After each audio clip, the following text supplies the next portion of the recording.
Magandang gabi po sa ating lahat. Ang aking isi-share ngayon ay makikita sa Deuteronomio, Kapitulo 20, versikulo 1 hanggang 3. Ito po ay kay Brother Boyet or Kim Minu.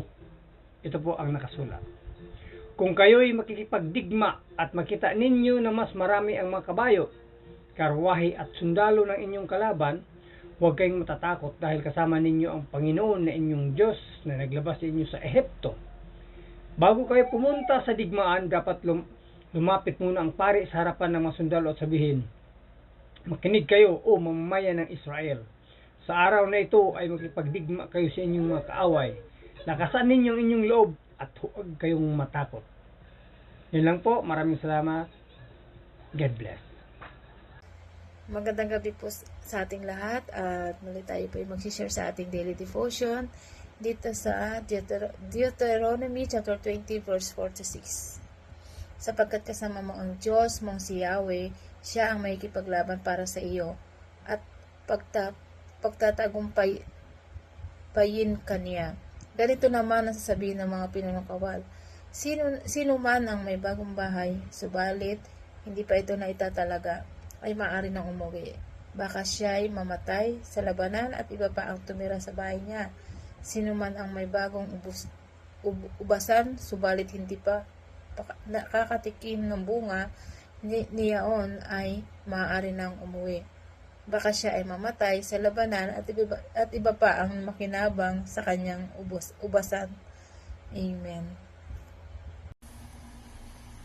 Magandang umaga po sa inyo lahat. Ang babasahin ko po ngayon, Deuteronomy chapter 20, verse 7 to 8. At sinong lalaki ang nag-asawa sa isang babae at di pa niya nakukuha, siya'y yumaon at bumalik sa kanyang bahay. Baka siya'y mamatay sa pakikibaka at ibang lalaki ang kumuha sa kanyang asawa. At muli magsasalita ang mga puno sa bayan at kanilang sasabihin, sinong lalaki ang matatakutin at mahinang loob, siya yumaon at bumalik sa kanyang bahay.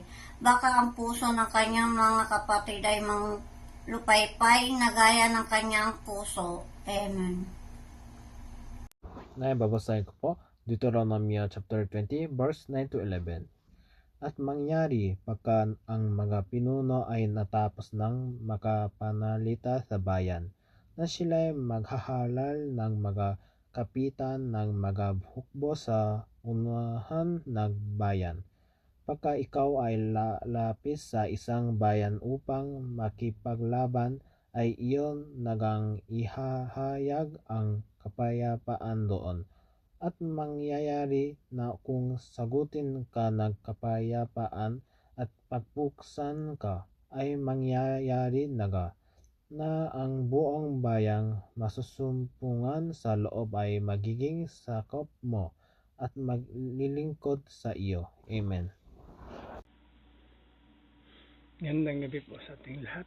Ang aking i-share ngayon ay makikita sa Deuteronomy Kapitulo 20, versikulo 12 hanggang 13. Ito po ang nakasulat. Pero kung hindi sila susuko, kundi makikipaglaban sila sa inyo, sasalakayin ninyo sila. Kapag sila natalo na ninyo sa tulong ng Panginoon na inyong Diyos sa inyo, patay ninyo ang lahat ng kanilang mga lalaki. Yun lang po. Maraming salamat. God bless. Magandang gabi po. Ang babasahin ko po ngayon ay Deuteronomio chapter 20 verses 14 to 16. Bihagin ninyo ang mga babae at ang mga bata at samsamin ang mga hayop at lahat ng maaari ninyong makuha. Para sa inyo ang mga iyon at maaari ninyong kunin sapagkat ipinagkaloob sa inyo ni Yahweh.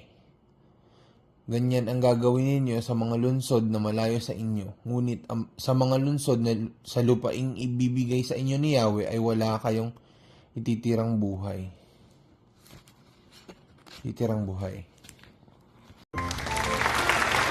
Magandang gabi po mga kapatid. Ako po ay magbabahagi ng Bible verse. Ito po ay galing sa Book of Deuteronomy chapter 20, verses 17 to 18. At ang sinasabi, completely destroy them, the Hittites, Amorites, Canaanites, Perizzites, Hivites, and Jebusites, as the Lord your God has commanded you. Otherwise, they will teach you to follow all the detestable things they do in worshiping their gods, and you will sin against the Lord your God. Amen. Purihin po ang ating Panginoon. Maraming salamat po mga kapatid, and good night.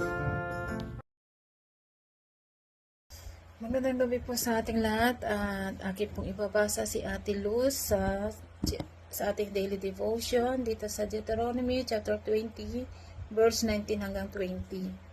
Kapag kinubkob ninyo ang isang lungsod, huwag ninyong putulin ang mga punong kahoy doon kahit matagal na ninyong kinukubkob ang lugar na iyon. Ang mga puno ay hindi ninyo kaaway, bagkus makapagbigay pa ito ng pagkain. Kaya huwag ninyo itong puputulin. Ang mga puno na hindi makakain ang bunga ang siya ninyong puputulin kung kailangan ninyo sa pagkubkob. Amen.